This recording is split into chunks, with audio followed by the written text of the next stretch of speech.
Class 9th and 10th student Sant Joseph school Jhajha. आज हम लोग फिर साहित्य सागर के कविता भाग की ओर चलते हैं। जैसे पिछले यूट्यूब में आपने पाठ नंबर 7 विनय के पद पढ़े थे। आज हम लोग सूर्यकांत त्रिपाठी निराला द्वारा रचित भिक्षुक कविता के बारे में पढ़ेंगे।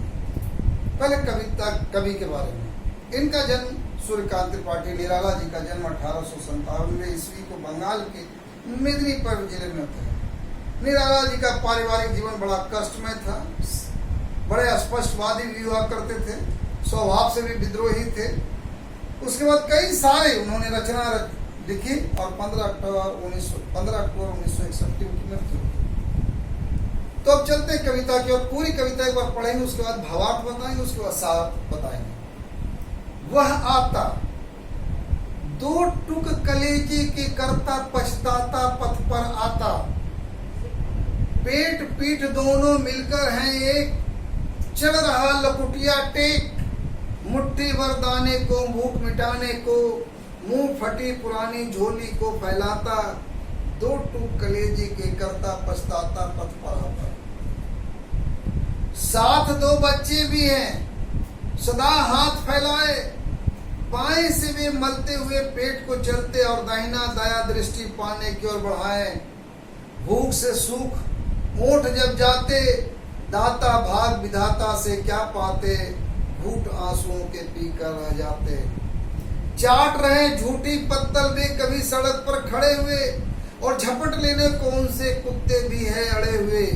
ठहरो, ओहो मेरे हृदय में है अमृत, मैं सींच दूंगा, अभिमन्यु जैसे हो सके तुम, तुम्हारे दुख में अपने हृदय में खींच लूंगा। ये था कविता। अब कविता का पहले भावार्थ। कवि कहते हैं वह भिक्षुक अपने भाग को दुख, अपने भाग्य का दुख, यानी उसे जो भाग में मिला है दुख, उसका व्यक्त करते हुए मन में पछताते हुए, पश्चाताप की आग में जलते हुए मार्ग पर रास्ते पर चला जा रहा है। हाथ में लाठी टेक रहा है, खटर खटर खटर करके वो जा भी रहा है। भूख के कारण उसका पेट इतना सिकुड़ गया है कि पेट और पीठ दोनों मिल गए हैं, दोनों एक जैसा हो गया। पहचानना मुश्किल हो जा रहा है कि पेट किधर है और पीठ किधर है, कहाँ है। वह दो मुट्ठी अन्न का दान प्राप्त करने के लिए अपनी फटी हुई झोली को सबके सामने फैला रहा है, भिक्षाटन कर रहा है, भीख मांग रहा है, जिससे कि कुछ मिले और अपनी भूख को शांत कर सके। अकेला नहीं है, वह अकेला नहीं है, उसके साथ दो बच्चे भी हैं जो हाथ फैलाते हुए भीख मांग रहे हैं। बायां हाथ पेट पर रखे हुए, दाहिने हाथ से भीख मांगने को फैलाए हुए हैं। मगर फिर भी इतने सारे लोग जा रहे हैं, आ रहे हैं, जा रहे हैं, कोई दया दृष्टि उस पर नहीं दिखा रहे हैं। भूख के कारण उसके होंठ सूख गए हैं। ना तो ईश्वर ही उनकी मदद कर रहा है, ना ही धनवान व्यक्ति अपनी दृष्टि उस पर डाल रहा है। देखो विडम्बना, गरीब बच्चा भिखारी मांग रहा है, लेकिन कोई भी उसे दया नहीं दिखा रहा है। वे आंसुओं का घूंट पी करके रह जाते हैं, अर्थात अपनी पीड़ा, अपनी कष्ट, अपने दुख को वो खुद सह लेते हैं। अंत में अपनी भूख की पीड़ा को कम करने के लिए, भूख को दूर करने के लिए, कहीं सड़क पर झूठी पत्तलों में बचा हुआ खाना सामग्री है, उस सामग्री को उठाकर खाने लगता है। ये दृश्य तो बड़ा ही असहनीय है। क्या है अंत में कि सड़क पर झूठी पत्तले पकड़ा हुआ है, शायद कोई खाया होगा, खाने के बाद पत्तल को फेंक दिया होगा, उसमें कुछ दाने सटे हुए हैं। उस पत्तल को उठा करके उस दाने को चुन चुन करके खा रहे हैं। और यही नहीं, कुछ दूर पर कुछ कुत्ता भी खड़ा है, तैयार है, मौके की तलाश में कि कब झपट्टा मारे और उसके हाथ से पत्तल को छीनकर भाग जाए, उस दाने को छीनकर भाग जाए। कभी कहता है तुम निराश मत हो, तुम निराश मत हो, मेरे हृदय में जो अमृत है उसे दे दूंगा, और जब तुम महाभारत के अभिमन्यु की तरह शत्रुओं से घिर जाओगे, तब तुम्हारे दुखों को मैं अपना बना लूंगा।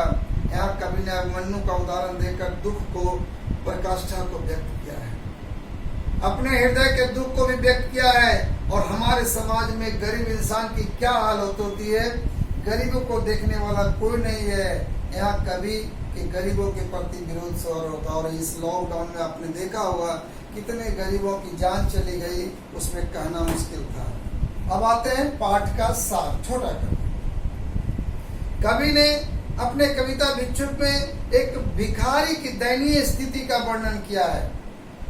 कहता है वो अपने भाग्य पर दुखी होता हुआ पछता रहा है और रास्ते से चला जा रहा है। कई दिनों से भूखा है, भूख के कारण पेट पीट सिकुड़ गए हैं, इतना कमजोर हो गया है कि वो लाठी के सहारे चल पड़ा रहा है कि कहीं दो मुट्ठी कोई अन्न का दान कर दे और उसे खाकर अपनी भूख को शांत कर ले। लेकिन ऐसा नहीं है। हाथ में पटी पुरानी झोली है, दूसरों के सामने फैलाता है, लेकिन दूसरे उसको कुछ नहीं देते हैं। यही नहीं है, वो अकेला नहीं, उसके साथ दो बच्चे भी हैं जो हाथ फैलाकर भीख मांग रहे हैं, पेट को मल मल करके दिखा रहे हैं कि देखो भूखा है भाई, कोई तो कुछ दे दो। किसी को मांग रहे हैं, किसी से हाथ देने को कह रहे हैं, लेकिन कोई भी उन भिखारियों पर दया नहीं दिखा रहा है। भूख से उनके होंठ सूख गए हैं, मगर किसी की कृपा दृष्टि उस पर नहीं हो रहा है। बेचारे आंसू के घूंट को पीकर रह जाते हैं। भिक्षा नहीं मिलने पर चलते चलते मार्ग में कहीं पर झूठा पत्तल दिखता है, शायद किसी यहाँ पार्टी हुआ होगा, फेंक दिया होगा बाहर पत्तल। वही झूठन पत्तल में जो लगा हुआ दाना उसको खाने लगते हैं, लेकिन उसी कुछ दूर पर कुत्ते भी खड़ा है और उस झूठे पत्तल में बचे हुए दाने को झपट करके भागना चाहते हैं।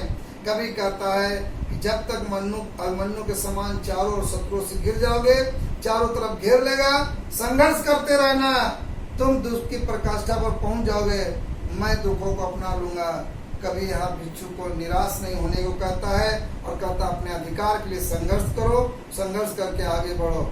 ये था कविता का सार। आपको इसका मिलेंगे फिर क्वेश्चन आंसर जो भी मिलना मिलेंगे, बनाना होगा कॉपी में। कोई नेगलेंसी नहीं, कोई एक्सक्यूज नहीं कि मेरे पास ये नहीं है, मेरे पास वो नहीं है, कोई बहाना। मैं एक एक चैप्टर देखूंगा कि आपने लिखा है कि नहीं लिखा। तब तक आप पढ़ाई पर ध्यान रखें, स्वास्थ्य का ध्यान रखें, घर में रहें, सुरक्षित रहें, अनावश्यक इधर उधर ना जाएं। तब तक लिए थैंक यू, धन्यवाद।